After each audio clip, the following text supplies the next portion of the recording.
यमुनानगर में सीता अपने बेटे कुशल के साथ रहती थी।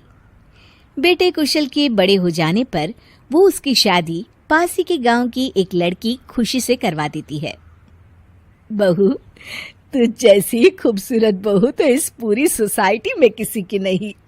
बस अब तू इस घर की सारी जिम्मेदारी उठा ले तो मेरी चिंता खत्म।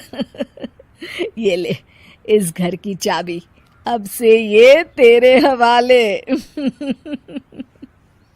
माँ जी, आप चिंता मत कीजिए, मैं इस घर का पूरा ध्यान रखूंगी।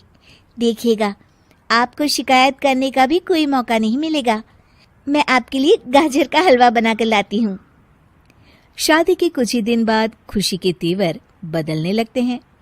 माँ जी, मैं आपसे कह देती हूँ, मैं इस घर की बहू हूँ, कोई नौकरानी नहीं जो हर समय आपकी बात मानूं। बहू, मैं तो बस ये कह रही थी कि तू हर समय फोन पर ये किससे बात करती रहती है। हर समय तेरा फोन बिजी आता है। ये बात कुशल को पसंद नहीं बेटा। हाँ, मेरी तो हर बात सबको बुरी ही लगती है। अब शादी को कई महीने बीत चुके हैं, मगर खुशी कभी भी खुश नहीं रह पाती और वो अपने पति और सास से भी हमेशा झगड़ती रहती है। असल में शादी से पहले उसका एक प्रेमी होता है, गोविंद। वो उससे आज भी छुप छुप कर मिलती है। गोविंद, मैं अपने पति और सास के साथ खुश नहीं हूँ, चलो ना हम भाग जाते हैं। तुम एक काम करो, घर से सारा कीमती सामान ले आओ, उसके बाद मौका देखकर हम भाग जाएंगे। खुशी के पति और सास उसे बहुत प्यार करते हैं, मगर खुशी फिर भी उन्हें धोखा देती है और धीरे धीरे अपने घर से कीमती सामान को चोरी करके गोविंद को देने लगती है।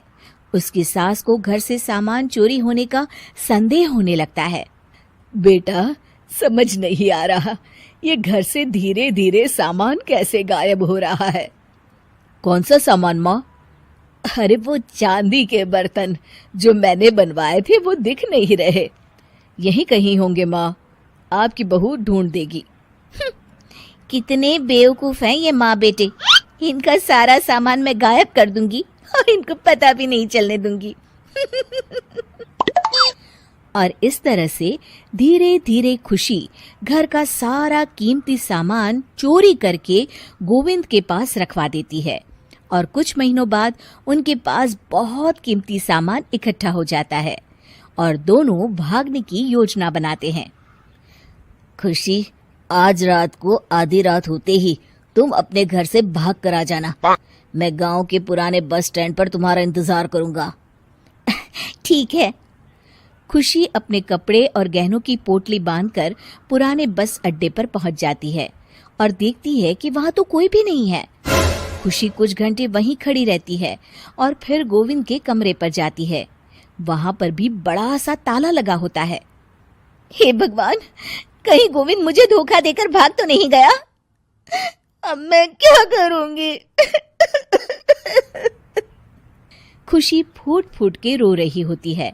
तभी पीछे से उसका पति सारे गहनों की पोटली लेकर आ जाता है। आप यहाँ? हाँ, मैंने गोविंद को गांव छोड़ने से पहले पकड़ लिया था और ये सारे गहने भी उससे ले लिए। आपको सब पता था कि मैं आपको और माँ जी को धोखा दे रही थी। हाँ, मगर मुझे ये भी पता था कि गोविंद अच्छा इंसान नहीं है।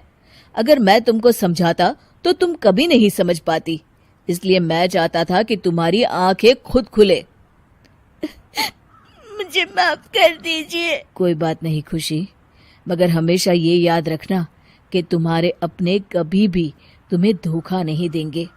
माँ और मैं तुम्हें बहुत प्यार करते हैं और हम दोनों चाहते हैं कि खुशी खुशी खुशी हमारे घर रहे, क्योंकि तुम ही तो हमारी खुशी हो। हाँ, मैं आज के बाद आपको और माँ जी को कभी निराश नहीं करूंगी।